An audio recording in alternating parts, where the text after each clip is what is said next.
There are moments in life when everything we once knew begins to crumble. The dreams we built, the plans we made, the person we thought we were. We look around and see the ruins of what used to be, and we whisper to ourselves, I'm broken. But what if that breaking wasn't your end?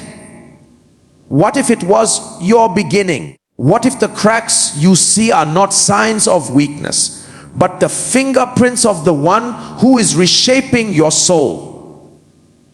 You see, there is a sacred mystery in the way God works. He breaks not to destroy, but to rebuild. He removes not to punish, but to renew. When the walls fall, it's not because He's abandoned you. It's because He's preparing the foundation for something stronger, purer, eternal. You are not a shattered vessel cast aside. You are a masterpiece in progress, resting in the careful hands of the potter who never wastes a fragment. The world may label you as broken, but heaven sees you as becoming. Every pain you've endured, every prayer that seemed unanswered, every season that stripped you bare, it's all part of the divine construction. You are not broken. You are being rebuilt by the hands that formed galaxies, the hands that healed the blind, the hands that were pierced for your redemption. And those hands are not done with you yet. The breaking is not destruction. It is divine reconstruction. There are seasons in life when the ground beneath us gives way, and everything we held tightly begins to fall apart. The plans we made dissolve. The people we counted on drift away. The dreams that once burned bright suddenly feel like ashes in our hands. In those moments, it's easy to believe that we've been broken beyond repair. It's easy to think that God has stepped back, that He's silent, that maybe we did something wrong. But what if the breaking wasn't punishment? What if it was purpose? What if God was not destroying you, but reshaping you into something you could never have become on your own? Sometimes the only way God can rebuild what's eternal is to first allow what's temporary to fall apart.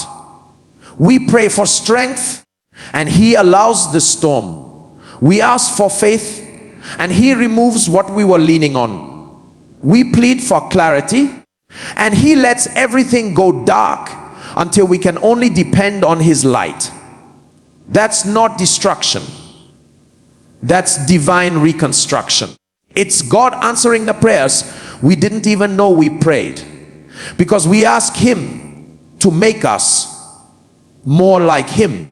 But we don't realize that to be shaped in His image, we must be willing to be broken from our old one. A sculptor doesn't see a block of stone as useless. He sees what's hidden inside it. The chisel that strikes it may feel violent, but each strike has purpose. Each chip removed brings forth what was always meant to be revealed. That's what God does when He allows breaking. He isn't shattering your life to leave you in pieces. He's removing what doesn't belong. The false securities, the toxic attachments, the pride, the fear, the layers that keep His image from shining through you. He knows what He placed inside you, and sometimes He has to break the outer shell to reveal the glory within. When life breaks you, it doesn't mean God has forsaken you. It means He's close enough to hold the pieces. His rebuilding rarely looks gentle. It looks like loss. It feels like chaos. It sounds like silence. But beneath it all, there is order, precision, and love. He is not the author of your pain, but he is the redeemer of it. He is the one who steps into the mess, picks up what's been shattered, and starts weaving it together into something that reflects his glory. It may take time to see it, but when he rebuilds, nothing is wasted. Not one tear, not one scar. Think about a seed. It breaks before it grows. Hidden in the soil, unseen. It must crack open for new life to emerge. To the untrained eye, it looks like it's dying. But inside that breaking, transformation is taking place. The shell that once protected it now becomes the obstacle that must be broken for growth. That's how God works with us. He allows certain shells around our hearts, our identities, our plans to break open so that what he planted can rise. You're not being destroyed, you're being developed. There's a moment when the potter looks at the clay on the wheel and knows that to make it stronger, he must collapse it and start again. The collapse isn't failure, it's formation. The potter never leaves the clay alone. His hands never lift away. He keeps shaping, pressing, spinning, until what was once unrecognizable becomes something beautiful, useful, whole. That's your story. The spinning, the pressing, the breaking. It's all part of his divine artistry. He knows what he's doing, even when you don't understand the process. God's reconstruction often begins where we think the story ends. When relationships fail, when careers crumble, when health falters, when the future feels uncertain, he steps in with his hands of purpose. He doesn't need the same materials you lost to build what's next. He can use the fragments. In fact, he specializes in fragments. The same hands that fed thousands with a few broken pieces of bread are the same hands rebuilding your life. He doesn't need whole to make holy. He can take what's been crushed and call it complete. If you've ever watched a stained glass window being made, you know it begins with shattered pieces of glass.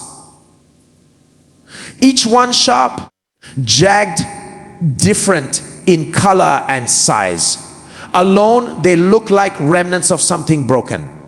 But when the artist begins to arrange them, when light shines through, something miraculous happens.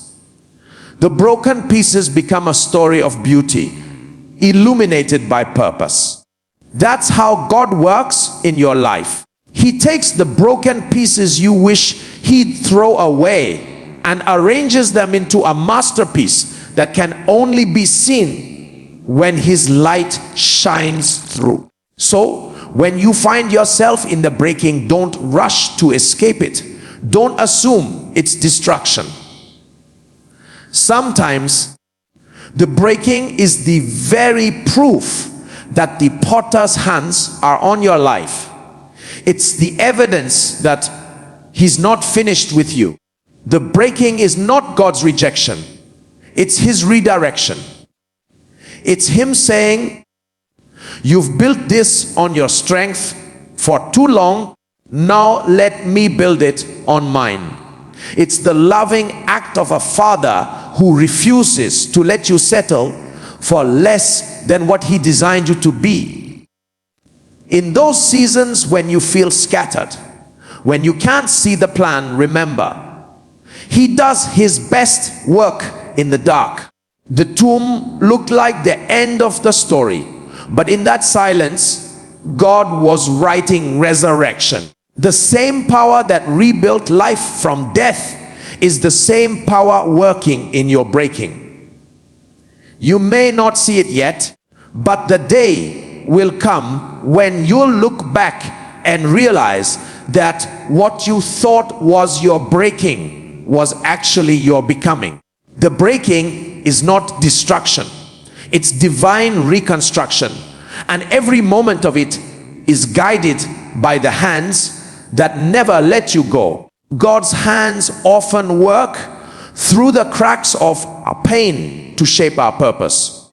There's something mysterious about the way God moves, how he chooses to take the very places that hurt the most and turn them into the very places where his glory shines the brightest. We often look at the broken areas of our lives and feel shame, regret, or confusion. We try to cover them up, to hide the wounds, to pretend we're fine. But God doesn't turn away from those cracks. He moves toward them. Because the cracks are where his light enters, the places where his hands can reach deepest, shaping us into who we were always meant to be. Pain has a way of exposing what comfort hides. When everything is easy, we don't often stop to look within. We don't question what drives us, what defines us, or what truly holds our hearts.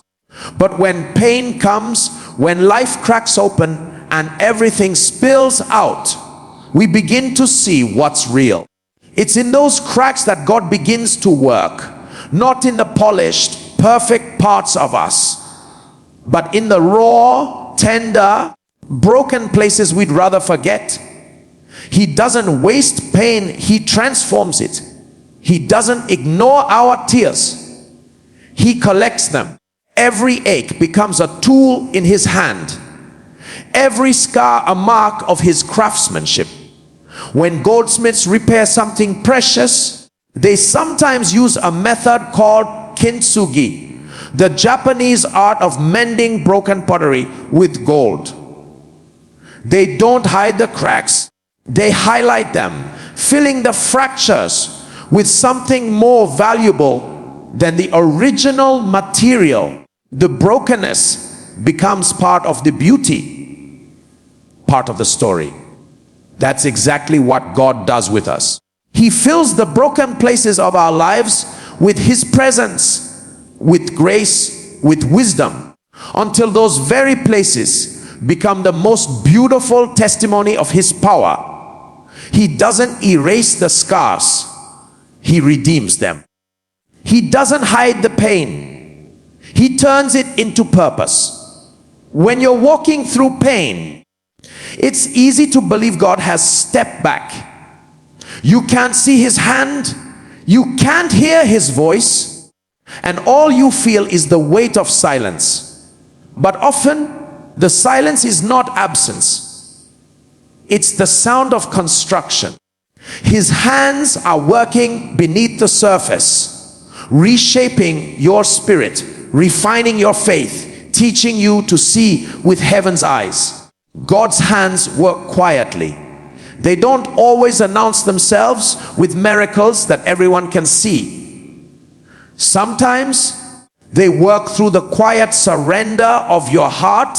The moment you finally let go, the moment you whisper, God, I can't do this without you, that's when he begins to shape purpose through your pain. Think of Joseph, thrown into a pit by his brothers, sold into slavery, falsely accused and imprisoned. To the world, his life looked broken, unjust, wasted. But in every pit, in every prison, God's hands were working. Every painful step was shaping him for the purpose God had destined, saving nations, restoring his family, fulfilling the dream that once seemed lost. Joseph couldn't see the pattern while he was in it. But looking back, he could say, what others meant for evil, God meant for good. The same is true for you. The pain that feels pointless today will one day reveal its purpose. The cracks you see as failure are the very places God's hands are forming something sacred. Sometimes we pray for God to remove the pain when he's using it to remove something else. our pride, our fear, our dependence on others' approval. We ask Him to close the wound, but He keeps it open just long enough for healing to go deep.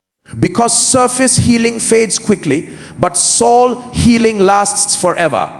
His hands go where no human hands can go, inside the heart, into the secret places where we hide our disappointments, our anger, our doubts. He reaches in not to shame us, but to reshape us. He knows that true strength doesn't come from avoiding pain, but from being refined by it. God never allows pain without purpose. He doesn't delight in your suffering, but He delights in what your suffering will produce. Humility, compassion, endurance, faith that cannot be shaken. The cracks in your life are not the proof of God's absence. They're the evidence of His work. Because if you were truly alone, you'd be shattered completely. The fact that you're still standing, still breathing, still hoping, even with cracks running through your soul, means His hands are holding you together. When a potter works with clay, there are moments when the clay cracks under pressure. The potter doesn't throw it away. He adds water, the element of softening, and begins to shape it again. God does the same. When your life feels cracked and fragile, He pours His Spirit over you to soften your heart again, to make it moldable, to restore what's been hardened by pain. His hands don't panic over cracks, they press in closer. Because He knows that a vessel that's been through the fire and repaired by grace is stronger than one that's never been tested. We often look at others who seem whole and we envy their strength, their joy, their peace. But what you see on the surface may have been born through years of breaking and rebuilding.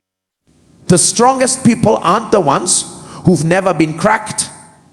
They're the ones whose cracks have been touched by God's hands. The ones who let Him in, who trusted Him with their brokenness, who learned that purpose isn't found in avoiding pain, but in walking through it with Him. So if you find yourself in that place right now, confused, hurting, uncertain, don't despise the cracks. They are proof that God is near. The pain is not punishment, it's preparation. The cracks are not a sign of weakness. They are openings for grace. And through those openings, the hands of God are at work, shaping you, strengthening you, and setting your life into alignment with divine purpose.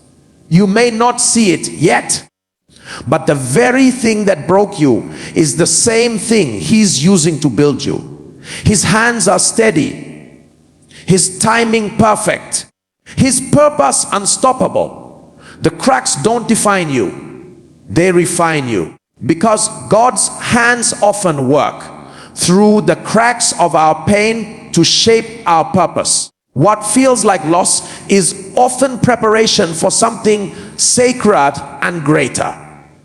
There are times in life when everything we've built, everything we thought was secure, begins to fall apart. The things we once held close slip through our fingers. And no matter how tightly we try to hold on, we can't stop the unraveling. It hurts. It confuses us. We look at what's fading and think it's over. We call it loss. But heaven might be calling it preparation. Because sometimes God has to take away what we think we need so He can give us what we were always meant to have. When we lose something, a relationship, a dream, an opportunity, we naturally see the emptiness first. We mourn what's gone. We replay what could have been. But what if loss is not a closing door, but a sacred transition? What if God is not taking something from you, but making space within you for something far greater? We can't receive what's next if our hands are still full of what's gone. That's why sometimes He allows things to end, not to punish you, but to prepare you. Preparation rarely feels like progress. It often looks like silence, waiting, or grief. But beneath it, something sacred is forming. Loss is one of God's greatest tools of transformation. When we lose what's familiar, we are forced to depend on what's eternal. When the things we thought we couldn't live without are stripped away, we discover that the one who remains is enough. That's how faith deepens. Not when everything makes sense, but when nothing does, and yet we still choose to trust. The wilderness seasons, the empty spaces, the long nights of unanswered prayers, they're not wasted. They are sacred classrooms where God teaches us to see beyond what's visible, to listen beyond the noise, and to find Him not in the blessing, but in the breaking. Think about Abraham. God promised him descendants as numerous as the stars, yet told him to sacrifice Isaac. The very promise itself, it made no sense. It looked like loss. But that altar was preparation for something sacred. An encounter with God's faithfulness. Because when Abraham lifted the knife, God provided the ram. The loss never came to destroy him. It came to reveal what was already in him. Faith, obedience, and trust that transcended understanding. That's what loss does in your life. It uncovers what can't be shaken. It reveals the strength of your foundation. It prepares you to walk with greater purpose and deeper faith. We often think of loss as something we must recover from, but sometimes it's something we're meant to grow through. There's a difference. Recovery tries to return us to how things were. Growth transforms us into who we're meant to become. God doesn't want to take you back to the way things were. He's leading you into something new. And that new thing can't come to life without loss. Like a seed planted in the ground, you have to be buried before you can bloom. What looks like burial is really planting. What feels like death is often the beginning of resurrection. When Joseph was betrayed by his brothers, sold into slavery, and left forgotten in a prison, it looked like loss. He lost his family, his freedom, his future. But in those dark places, God was preparing him. Every injustice, every disappointment, every delay was shaping his character, positioning him for the moment when he would stand before Pharaoh and fulfill his purpose. If Joseph had never lost what he had, he could never have become who he was meant to be. That's the paradox of divine preparation.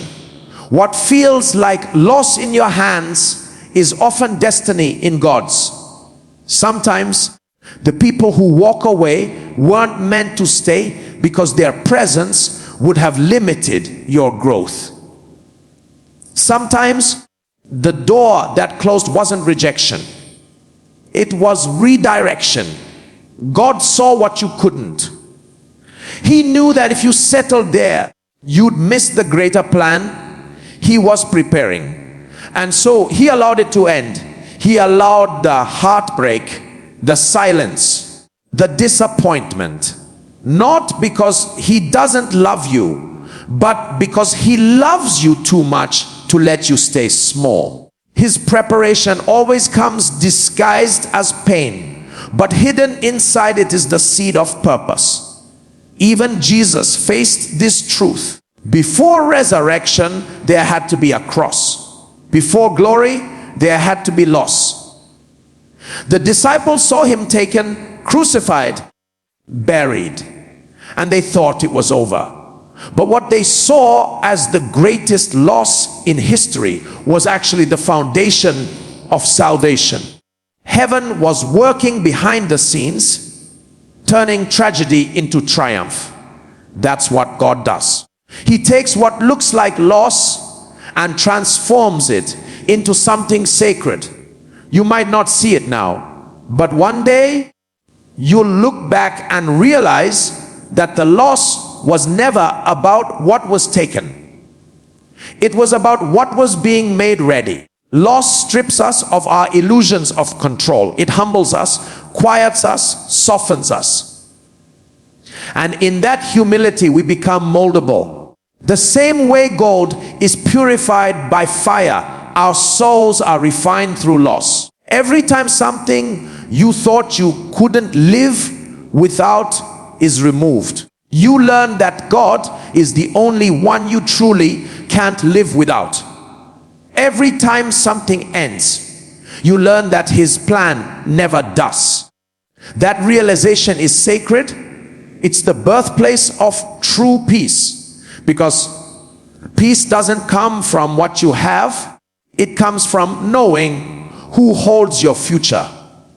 So when you stand in the middle of loss, when the door closes, when the relationship ends, when the dream falls apart, don't assume it's the end of your story. It might be the moment God begins to write the chapter that changes everything. He's not emptying your life to leave you desolate. He's clearing space for something divine. Sometimes He has to remove what's good so He can give what's holy. Sometimes He has to take away the temporary to make room for the eternal. What feels like loss now is often the sacred preparation for the greatness He's preparing to reveal. Because nothing that truly belongs to you in God's plan can ever be lost. It can only be transformed. The process of rebuilding reveals not who you were, but who you are meant to become. There are moments in life when everything we thought defined us falls apart. The job title, the relationship, the reputation, the plans we carefully built, all of it comes crashing down. And in the rubble, we're forced to face a painful question. Who am I now? It's in that question, in that sacred uncertainty, that God begins His most powerful work. Because sometimes He has to dismantle the version of you that was built on survival, expectation, or fear, so He can reveal the version of you that was built on purpose, faith, and truth. We all spend parts of our lives building identities around what we can control. We build walls of accomplishment to protect ourselves from insecurity. We build masks of perfection to hide the pain that never healed. We build towers of self-reliance so we won't have to depend on anyone, not even God. But when those structures crumble, when the image we held of ourselves no longer stands, it feels devastating. Yet that's where the divine rebuilding begins.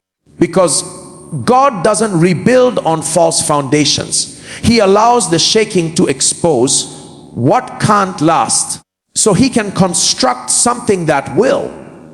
The process of rebuilding is rarely comfortable. It's messy. It's slow. It's uncertain. You'll wonder if you'll ever feel whole again. You'll question why it had to happen this way.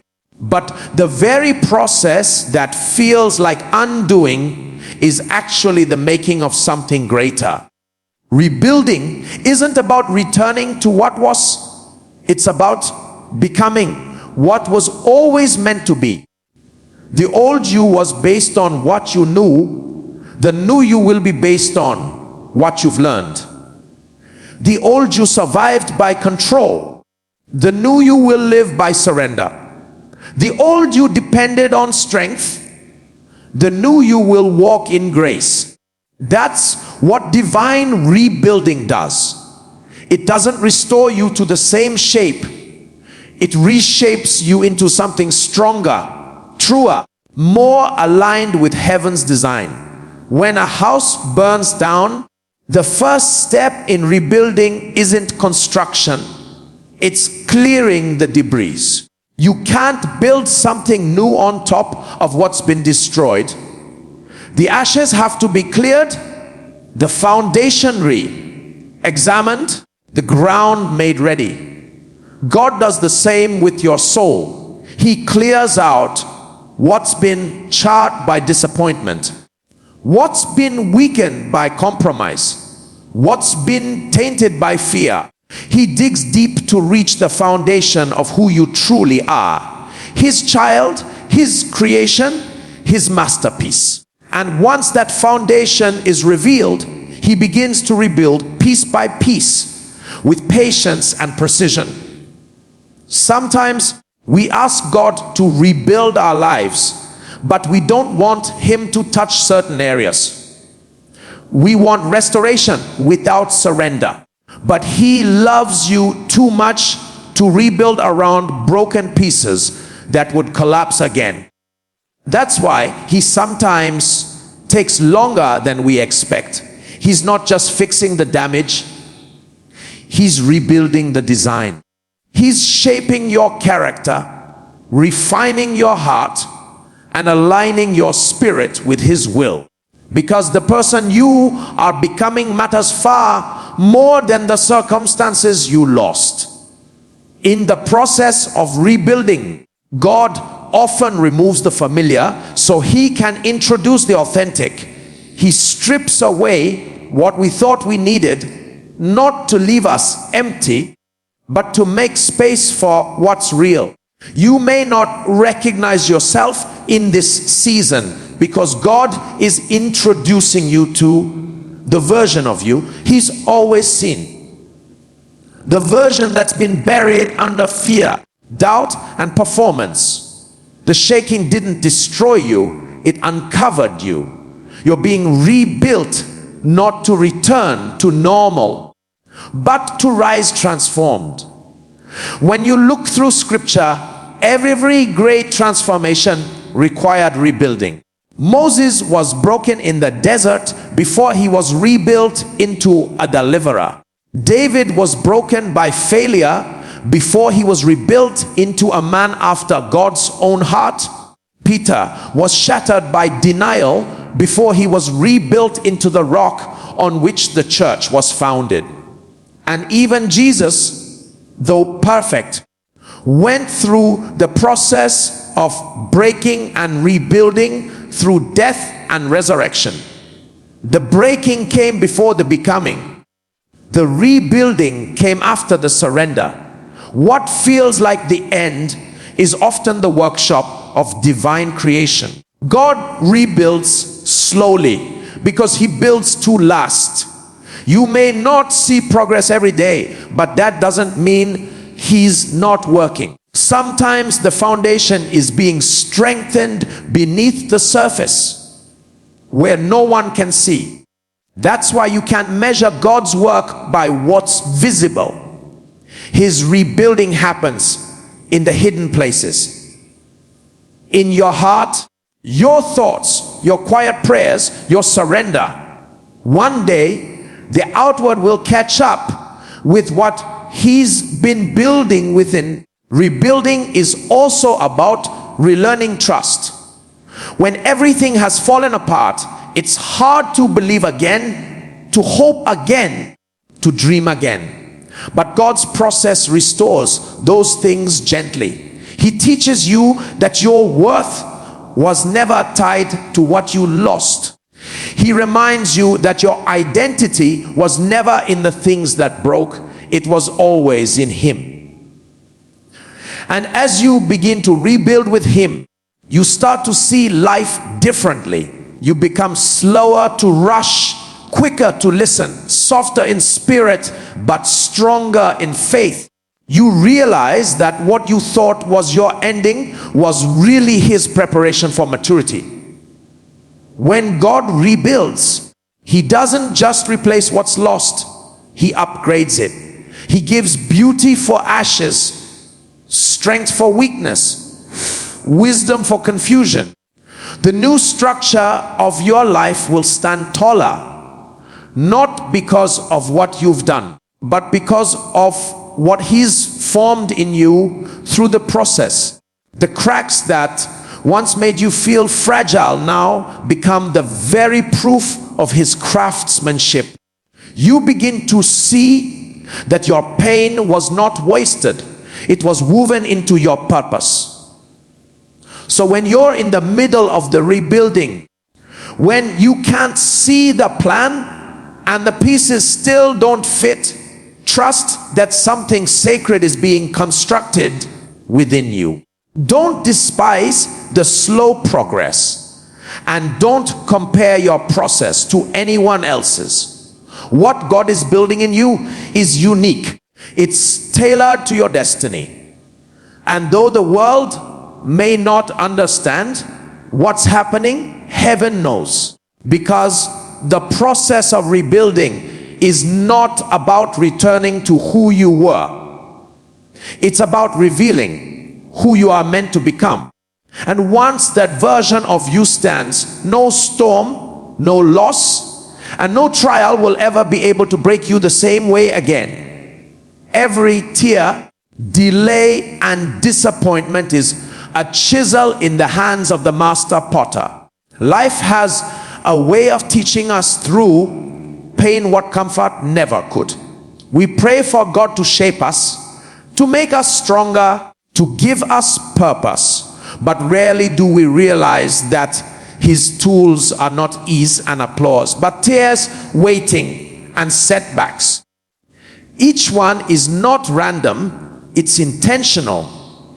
Each one is not punishment, it's preparation.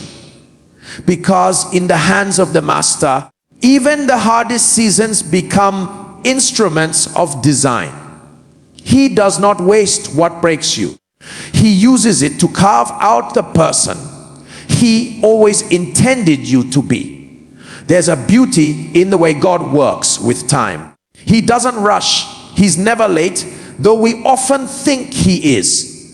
He knows that the most precious things, faith, character, wisdom, can't be microwaved. They have to be molded slowly. And that's why he allows delays. Not because he's forgotten your prayers, but because he's perfecting your response. He's strengthening your roots before he allows you to bear fruit. You might be looking at your life and wondering why it feels like everything is taking longer than it should. But that delay isn't denial, it's development. It's God holding the chisel, shaping you quietly in the waiting, preparing you for something bigger than you could carry if he gave it too soon. When a sculptor begins his work, he starts with a raw block of stone.